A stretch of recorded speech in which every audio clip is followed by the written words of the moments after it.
Michael Brown. Michael is a longtime activist in the movement against police brutality. I think he's been situated in Long Beach for quite a while, where he's been organizing for quite a while.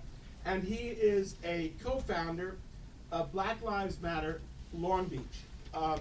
He's also the author of Enemies in Blue, an article that came out earlier this year in Jacobin, which you guys should take a look at. Thanks so much, Mike. Definitely. Take it over. Yeah, thanks so much, Robert. I want to thank everybody that came out today. I didn't quite know what to expect. This is my first time actually speaking at a university. I still remember myself being a student, several years ago at Cal State, and I would come to symposiums and things like this, and, it really helped in my development. I didn't necessarily jump out there in activism quickly. I was actually going to Cal State Fullerton when Kelley Thomas was killed. I don't know if people remember that. The homeless white man who was killed over in Fullerton.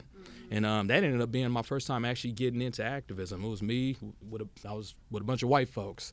So, and, here I am, and I just kept going from there. So, thanks for those introductions, Robert, and also just inviting me. But, just a little bit of background real quick. Me and some friends, we got together in December, and I had been doing anti-police brutality work for about 3 years.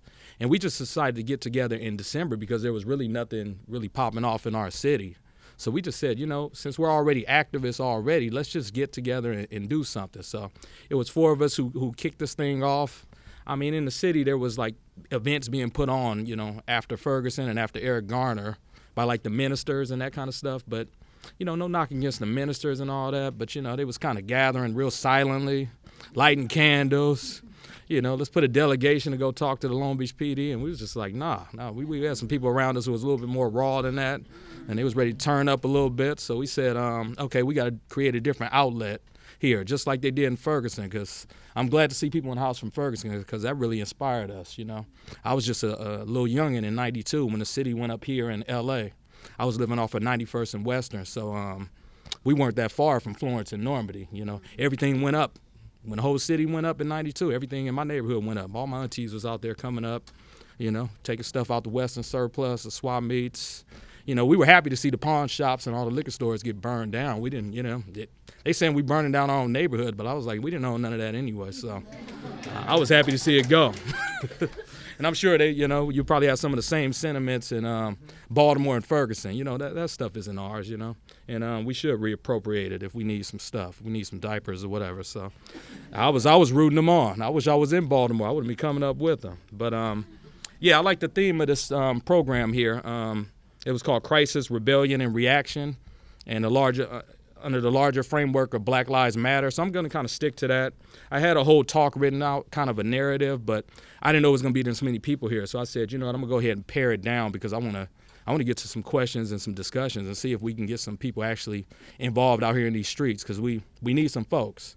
It's a lot of people out here mobilizing, but we could use a whole lot more, and it's hard to fight in isolation. I don't feel like we're isolated as much because this issue is resonating with so many, but I hope people will walk away from here today like, hey, how can I get involved, However you can provide support, whether it be materially or coming out there in the streets and holding up signs. So I'll just start with crisis first and just hit on a few points. I mean, Cheryl and Justin hit a lot of stuff, so I'll kind of go over some of that and just hit it from a different vantage point. But I think it's important to mention that Malcolm X grassroots movement report again, and I really encourage people to read that.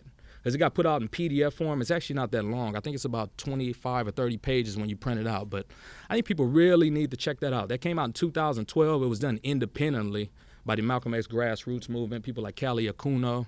And I didn't find out about it until I was a reader of the Black Agenda Report website, which people should also be reading. But when I was looking at those numbers, when you look at statistics, it's like, okay, what do statistics mean? Okay, a black person is killed every 28 hours. But then when I kind of looked at it in the context of that surpassed lynching at the height of lynching, I think in the late 19th and 20th century, I was like, okay, that puts this in a different context. That means that this is a new form of lynching. I saw that picture that Justin put up earlier, and that's when I saw Mike Brown's body and Walter Scott. That's immediately what I thought of, and also Eric Harris, the brother who got shot in, what was that, Tulsa? Yeah, on video. So, yeah, that makes me think of that as well. But I really encourage people to definitely read that because I think it just arms you. Because you can't deny this stuff. Unless you're just the most reactionary, rancid type of personality. I mean, this stuff is just right there. It's all right there. I think another part of the crises is just the context that all this is happening in. The speakers here have already spoken on some of it, but I think this neoliberal kind of turn under this capitalist system since the late 70s, I think that's a big part when you start to go to the roots of this. Because if you look at cities like Baltimore, or even here in LA, I mean, we used to have, manufacturing jobs and all that. You used to be able to graduate high school, and live on one income, buy a house, buy a car, put the kids through college. But, I mean, if you look at a place like Baltimore or whatever, I mean, it's like the tale of two cities. That's basically every city. You got this inner harbor area where they done built up Camden Yards. They done built this big tourist attractions, all these hotels, which are all subsidized by taxpayer money, by the way. And then on the outer layers of Baltimore, the west side, that's where black folks are. I mean, it's just like rubble. It's just all the jobs have been outsourced, or they either shipped them somewhere where they could pay people $3 or $4 an hour. Those jobs didn't disappear. They're still out there. All those manufacturing jobs, the shipyard jobs, and that's not just a Baltimore thing. That's been happening in Detroit where they deindustrialized that city. Like I said, it's happened here in LA. I mean, people in Watts, all my people who grew up here, they were able to, have jobs in the private, or not the private, but the public sector, which is also under attack. That's another part of neoliberalism and what this capitalist system is doing. It's going after public assets and turning them over to the private sector so that they can jack up the prices, downsize it, and strip it of all meaning. Things like think of the charter schools that they're trying to implement in place of public education. They don't want public education anymore. They see it as a big price tag. That's the thing about this system. It commodifies everything, whether that be human lives, the environment, the streets, or the post office. It won't stop at anything. It's like a raging inferno. I think another part of this crisis is I'm glad Michelle Alexander's book was talked about here on the new Jim Crow, because that added a lot to my development. Even though, everybody around my way, we all knew what that was. I mean, we all got somebody locked up. I got people locked up now. And probably a lot of people in this room, I got family and friends who are locked up. But that book was the first time that I think I saw some work that really synthesized all of it and really made it readable and made it real understandable, and you couldn't deny it anymore. So I think we got to understand that as part of this crisis, is mass black and brown incarceration. And I don't just call it the new Jim Crow. I call it a counterinsurgency as well. I go a step further than Michelle Alexander. And if you read, prison writers like Mumia and people like Russell Maroon Schultz, they've kind of come to the same conclusion. And I don't think that's something that they're just pulling out of the air. These are people who came from, radical movements in the 60s and 70s where, some of the reforms that we enjoy were won as a result of people being out in the streets and raising those demands and asking real big questions about this capitalist system, about white supremacy, about reform versus rebellion. I don't think it's a coincidence that they would raise mass black and brown incarceration as being a counterinsurgency tactic. I think we've seen that out there in the streets, out there in Baltimore and Ferguson lately. Another thing that's contributed to the crisis, and I think one of the reasons that has been raised, is just because of the ubiquitous nature of social media and the videos that are out now. That's one of the things we always scream in our protests. I actually started a lot of my protesting in 2012 in Anaheim after the city rose up there. After they killed two young Latino men, Manuel Diaz and Joey Acevedo, back to back. They killed one on Saturday and killed one on Sunday. Those two were part of 8 men who were killed in the city of Anaheim in about a 14-month span. And then, the shit just blew up after that. People just hit the streets. They said, okay, enough is enough. We never know when it's going to blow up. We always know that there's going to be a trigger, and it's usually a police brutality case or a police murder. But the same socioeconomic conditions that poor Latino families are dealing with in Anaheim are the same conditions we're dealing with in, West Baltimore or Ferguson as well. So, I mean, it blew up. It went up. And that was the first time I really got out there and really started protesting consistently. And it was a beautiful thing to say. For like 2 years after that, I don't think Anaheim PD killed anybody. And the reason for that is it's not because they got kinder and gentler, but they saw when that thing blew up, it got a little too close to Disneyland. So it got close to the money, So somebody from the Chamber of Commerce and all of those people, they called them and said, y'all need to cut this out.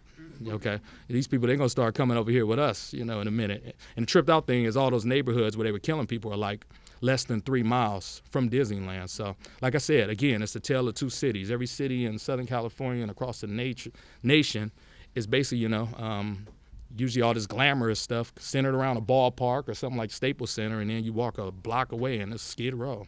It's crazy. But no, the videos of Oscar Grant, Walter Scott, Tamir Rice, Eric Harris. I mean, you can't escape this stuff. Like I said, unless you're just the most reactionary, rancid kind of person. Yeah, so those are some of the crisis aspects of this. The rebellion, I think, is, that's the part that I really always key on, because I'm always interested in that, as being a person who likes to get out here in the streets. And I think we got to understand rebellion as, not something that just, where people just have like some epiphany all of a sudden. It's not always necessarily a linear process, but there are steps that have to be taken. Somebody referenced the communist organizing in the 30s and 40s, and that definitely preceded the civil rights movement in the 60s. And I think these past few years, I think things like Gina 6, Hurricane Katrina, the controversy around Troy Davis, the fight back for Oscar Grant, the hoodies marches for Trayvon Martin. A lot of these were kind of looked at as, flavor of the week, sort of social media events, and some of them were. They kind of gained steam. They were real spontaneous, and then they fizzled out. But Black Lives Matter, I look at that as a continuum of that. I think it's building up a crescendo to the point of where, it's becoming more solid. It's coalescing a little bit more, as these years go on and as people continue to connect the dots between economics and the social aspects of these problems. I think a key part of this rebellion, of course, has been, just the rise of Black Lives Matter. At the local and at the national level, I think it started off as a hashtag, but I think it's still taking shape. I think people are still defining it. I think it's sort of like Black Power when people first started yelling that in the 60s, because that kind of separated into two as well. On one hand, you had the Stokely Carmichaels and the real radicals who were screaming Black Power, and they were talking about, we need to burn this thing down and start anew. But then, it kind of got co-opted by the all the black mayors and the Democratic Party. Even Richard Nixon, who was no friend of black people. I mean, he was starting to talk about Black Power. He framed it under the context of black capitalism, which is what we have now. So they basically they co-opted a layer of black people who were struggling in the 60s and integrated them within the system. And that's what we see today with Stephanie Rawlings Blake. Did I say her name right? Mm-hmm. Yeah, her and Barack Obama and Eric Holder and Kamala Harris here in California. That's who these people are. They're standing on the shoulders of the civil rights movement, but they're not pushing it more forward. They're the antithesis of what that movement was, and they're the answer to that movement because things got a little too hot. So the ruling class decided that they were going to take a small amount of this layer and work them into this. I think another part of this rebellion is just the slogan Black Lives Matter. When we started our chapter up in Long Beach, we invited a lot of people in. And there were some white folks who came in there, who were pretty liberal, who I thought were going to be down with it. But no, they were kind of, going in the direction of, why is it Black Lives Matter? Don't all lives matter? Well, yeah, all lives matter, but you better fight for the black ones first, if you want to really tear down these barriers. But no, I think it's great. I think it's a great part of the rebellion. It's affirmation. It's not anybody asking permission. We're not looking to be validated by anybody. This is empowerment right here. When you raise your fist up and you say Black Lives Matter, it's like, I matter. And there's a good basis for that too, because I think in the history of this country, I think you can look at all social and economic movements where everybody has benefited, and one of the reasons they benefited is because black people were typically at the center of it. Whether we're talking about the building of the CIO labor unions back in the 20s and 30s when they were doing sit-down strikes and all sorts of militant actions. The CIO was the opposite of the AFL, which was more conservative. That was a lot of your firemen unions, your building and construction trades. They would actually exclude black people from those unions. And still to this day, I mean, if you look at some of the building and construction trades, it's it's all legacy. You know, it's hard for a black person to even get in there as a apprentice. So it's tough. But no, the CIO took another approach, the Wobblies, those are the International Workers of the World, and they integrated blacks and whites within their unions, and they made a lot of great strides. That way the bosses weren't able to use black people just as strike breakers, because that's how we've always traditionally been seen, as just excess labor. They call us up, you know, what's that old phrase, first fired, last hired? That's always been our thing, you know. And they've understood that because they've used us as a weapon, break strikes, and to cross people's picket lines. So I think those are some good examples of rebellion. As far as reaction, I'll break that down into a few categories here, because I think the reaction has been interesting from the state. Then you got the reaction from us out in the streets who are protesting this. And then you have also the reaction from, as it was touched on earlier, kind of this black middle class. I'm talking about the Al Sharptons, the Barack Obamas. I think that's been real interesting. I think a lot of people have, it's illuminated a lot of things for a lot of people, especially those youngsters in Ferguson last year. I saw when they ran Jesse up out of there. I saw when they ran Al up out of there. That was a big move, you know, and they weren't necessarily revolutionaries or any type of vanguard or whatever. It was just like, what do you mean go back home? They just set a curfew on us. What do you mean go in the house and go register to vote? I mean, what is that going to do? What is it really going to do? We've been voting all these years and nothing's changed. So why are we doing that? So, yeah, just first up, yeah, just this black middle class layer of kind of respectability politics. I think it's becoming more and more discredited as the days go by. I mean, what kind of respectability politics could 12-year-old Tamir Rice have played to save his life? Right. I mean, he was just a little boy out there playing in a playground like everybody else. It wasn't about him. It didn't matter if his pants was sagging. I don't even know if his pants was sagging that day. But that's not why the police stop you. That's not why they, harass you. I mean, we got my man here. He's suited and booted. Suited and booted and still got thrown in jail.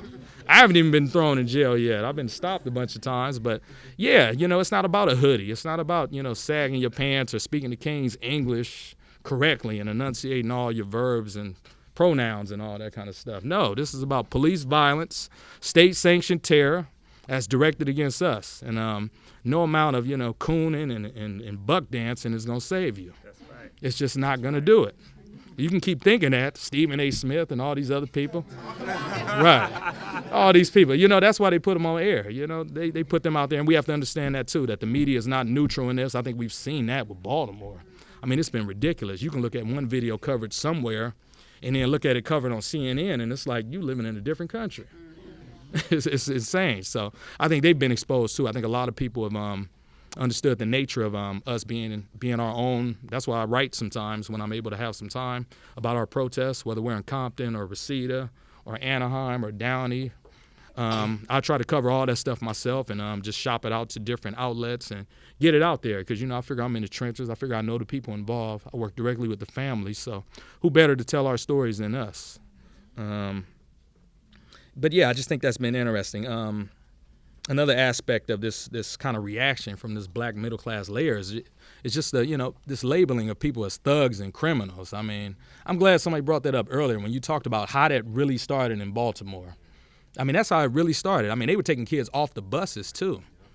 Yeah, and this is according to students, parents, and teachers. This isn't speculation. So when when Barack Obama gets up there and starts calling people thugs and criminals, he has some nerve. I mean, this man is drone bombing people all over the place. He's got kill teams. I mean, who you lecturing? You calling Venezuela terrorists? I mean, really? You trying to overthrow their government? It was democratically elected. So who are you to stand up there and call somebody a thug or a criminal? You need to look in the mirror. And as far as, this black mayor, Stephanie Rawlings Blake, she said it, I think, about 3 or 4 times. And, the real insidious thing about that is that, it really gives kind of license, to those who are liberal and especially those who are reactionary to think that they can use that, too, and just, paint us as thugs and criminals. But, our kids were out there fighting for what they believed in. And you always have a right to self-defense. You have a right to self-determination. And if that makes you a thug or a criminal, well, maybe we need to redefine that, Right.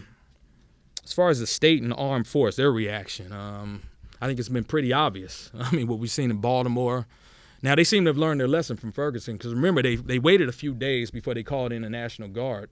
And the people defied that curfew and broke it for 2 days in a row. So the mayor lifted it, but then they sent in the National Guard. But I noticed this time with Baltimore, after 1 day, they came right in with the National Guard. And I think that's important for us as activists, because as we learn and as we grow, we have to understand that our opposition is doing homework too. So we always got to stay a step ahead of them and try to, counteract that. That's only been one aspect of the way that the state has responded to these protests. The other one has been to try to placate people, with indictments, with grand juries. But I think, Eric Garner and Michael Brown pretty much blew that whole process up. Even in Baltimore, and even with this guy in Charleston, this cop who got charged, I wouldn't be shocked if they get off. I mean, who would really be surprised if these guys totally just got off and got exonerated? The closest we come to any sort of win was here a few years ago in the state of California with Johannes Meserly, who killed Oscar Grant, and he didn't even do a year. So, and in the case of Kelley Thomas out there in Fullerton, they got 3 indictments against the cops, against three of the 6 cops who killed him, but the DA totally threw the case out there in Orange County. There's still a lot of people hot about that, but yeah, so it's real hard. It's real hard.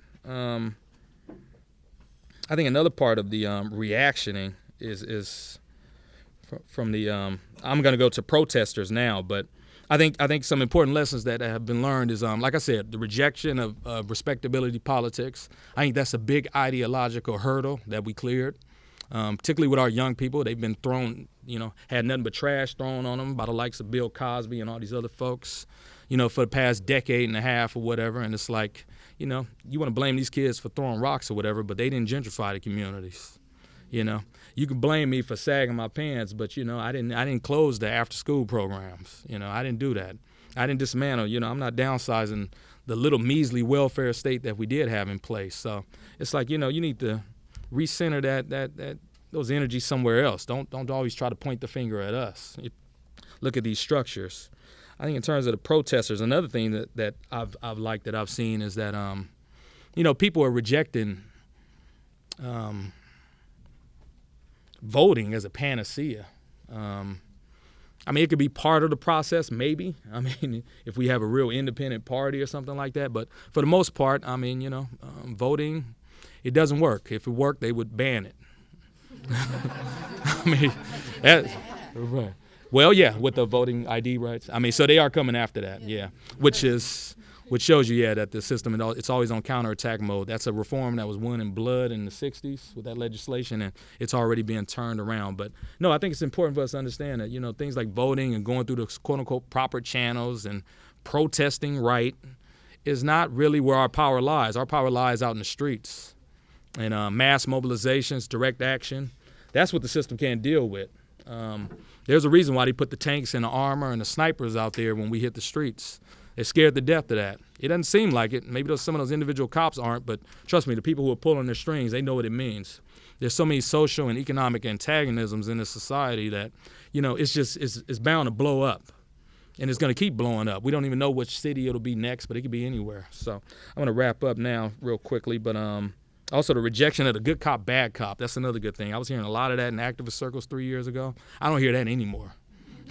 Everybody's just like, that doesn't even make sense anymore. So just real quick, just in terms of what's next, I don't have a whole thing laid out because I just want to hear some questions and all that. But I think some good things that are going on now is that BLM is reaching out to movements like Fight for 15 in the union.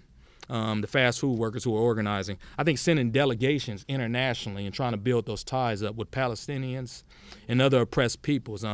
If we can't get support from the majority white working class in this country, then we need to reach out to our allies, just like William Patterson and Paul Robeson and all of them did. And who else was involved with that? Was it, I forgot the sister's name, but I think it was Ella Baker. I don't know if she was involved with that. Oops. Okay. Hope everybody's all right back there. But yeah, reaching out to the international community and building those bonds, I think that's good. And another thing I like to see is just the sentiments of the May Day marches. I was out there Saturday in downtown LA, and police brutality was being raised as like a real top issue. And another good example was IOW Local 10 in Oakland. They shut down the ports Mayday.